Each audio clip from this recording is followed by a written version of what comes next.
Por la señal de la Santa Cruz de nuestros enemigos, líbranos, Señor Dios nuestro. En el nombre del Padre, y del Hijo, y del Espíritu Santo. Amén. Señor mío y Dios mío, creo firmemente que estás aquí, que me ves, que me oyes. Te adoro con profunda reverencia. Te pido perdón de mis pecados y gracia para hacer con fruto este rato de oración.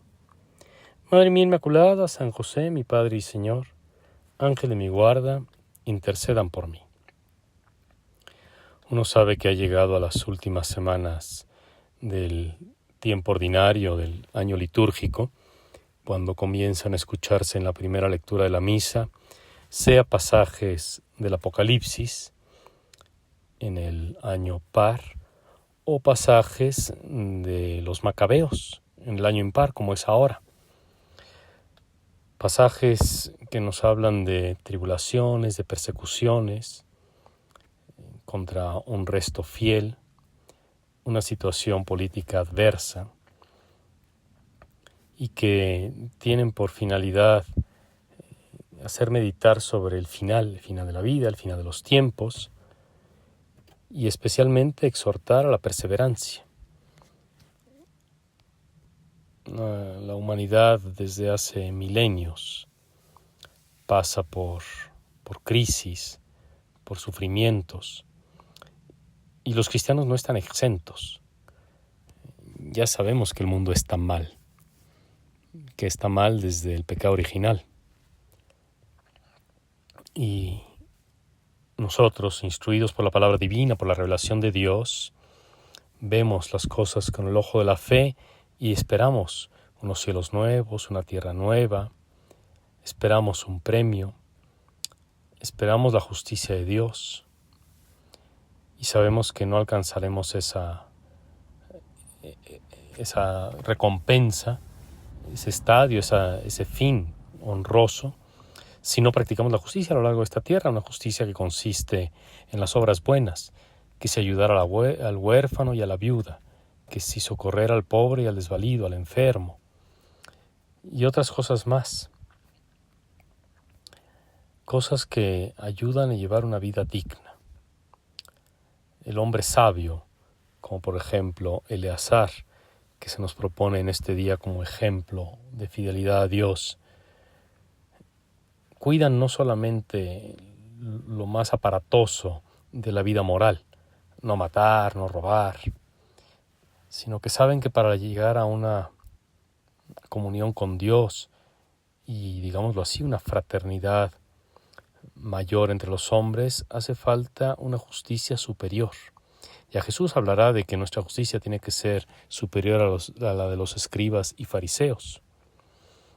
Y así también el hombre que ama la sabiduría y que quiere vivir según la justicia de Dios se preocupa no solo por evitar los grandes males, sino por practicar los bienes grandes y pequeños, la cortesía, la amabilidad, la generosidad, la grandeza de ánimo, y lo hace llevando una vida, un estilo de vida.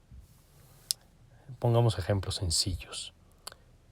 Una persona que es demasiado aficionada a un vicio, pongamos vicios tontos, ¿no? El excesivo uso del teléfono, o del cigarro, o de las apuestas, la ludopatía, o el apego a la televisión.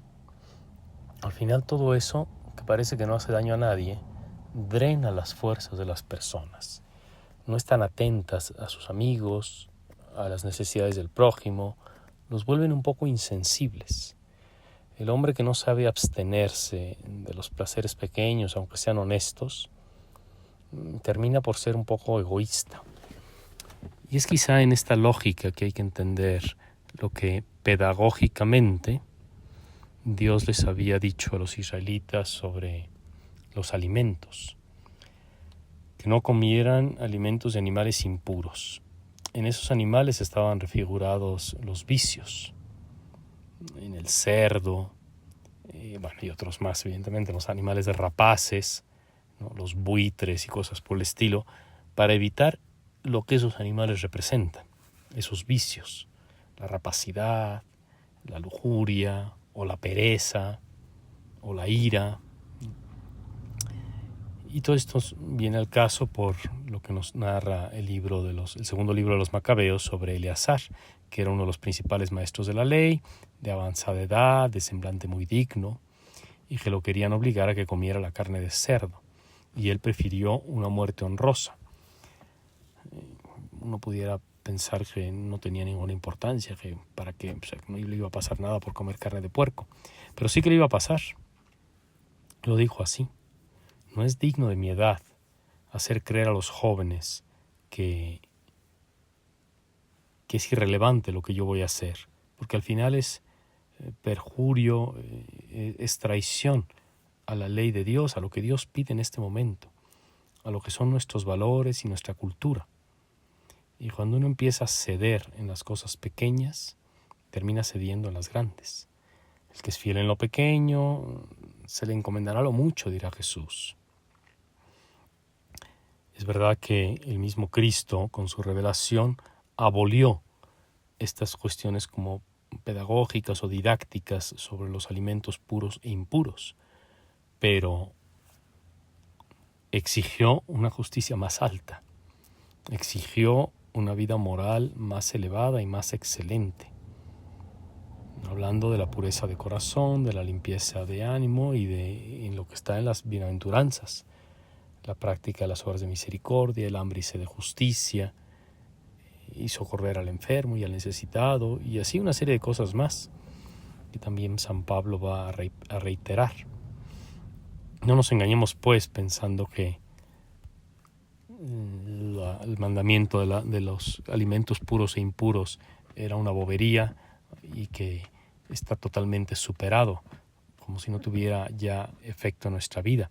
Sí que lo tiene, porque ahora cada uno tiene que exigirse a sí mismo y descubrir qué es aquello, también pueden ser alimentos, que te vuelve impuro, es decir, egoísta, perezoso, indiferente a las necesidades de los demás.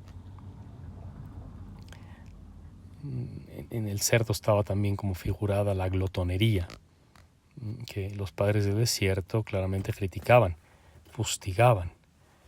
Aunque nosotros en el refrán decimos que panza llena, corazón contento, pero a veces la panza demasiado llena, uno diría cabeza tonta, ¿no? Panza llena, espíritu adormilado. Y nos volvemos un poco insensibles, es como un anestésico. Y de ahí que pues los cristianos hayamos practicado siempre el ayuno de distintas maneras. En todo caso, con un lenguaje que se llama patético, ¿no? Porque mueve al pathos, mueve al entusiasmo, mueve a las emociones, el libro de los Macabeos nos ha dejado este hermoso testimonio de Eleazar, que teniendo ya edad, a los 90 años, podía haber fingido que comía la carne de cerdo y escupirla y así salvar la vida. Pero él razonaba bellamente que aquello no tenía sentido. Tampoco es que fuera a vivir ya muchos años más. Y así prefería mostrarse dignos de sus años, muriendo como un valiente y dejando a los jóvenes un noble ejemplo para que aprendan a arrostrar voluntariamente una muerte noble por amor a nuestra santa y venerable ley. Es quizá una de las tareas más propias de la ancianidad, dejar a los jóvenes un ejemplo de vida, de cómo hay que salir de este mundo. Pero si los ancianos, que ya por ley natural de vida, pues les queda poco tiempo y saldrán de este mundo pues en menos años que los jóvenes, si estos ancianos, aferrándose a esta vida, se empiezan a comportar como alocados adolescentes y entregándose a los placeres o obsesionándose por esta vida o mostrando un pánico terrible por la muerte o por la enfermedad, le dejarían a los jóvenes una enseñanza indigna de sus años, un mal ejemplo de cómo hay que arrostrar la vida y cómo hay que amar el cielo. Eleazar dejó un hermosísimo ejemplo y y todavía hoy nos sigue hablando. Es preferible perder la vida, como lo hicieron, por ejemplo, algunos que defendieron su fe, como los mártires, y no que en cambio simular el engaño y en cambio, aunque hayas ganado la vida del cuerpo, terminas perdiendo la vida del alma. Te doy gracias, Dios mío, por los buenos propósitos, afectos e inspiraciones que me has comunicado en este rato de oración. Madre mía Inmaculada, San José mi Padre y Señor, Ángel de mi guarda, intercedan por mí.